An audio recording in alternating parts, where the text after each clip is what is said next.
Welcome to help screen, and if you want to delete all Google search history, first go to google.com of course, and just simply select your profile icon on the top right corner of the screen.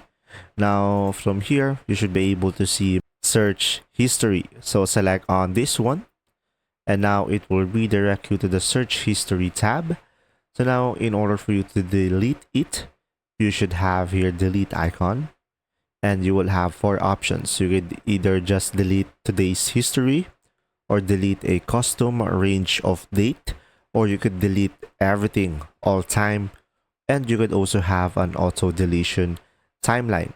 So let's go ahead and select delete all time, and from here you will have 2 categories. I'm gonna select all and select next, and from here it's just confirming. I'm just gonna select delete, and you should be able to fix the issue. I hope this video, and from there you should be able to have no activity into your Google. If this video helped you out, leave a like, and thanks for watching.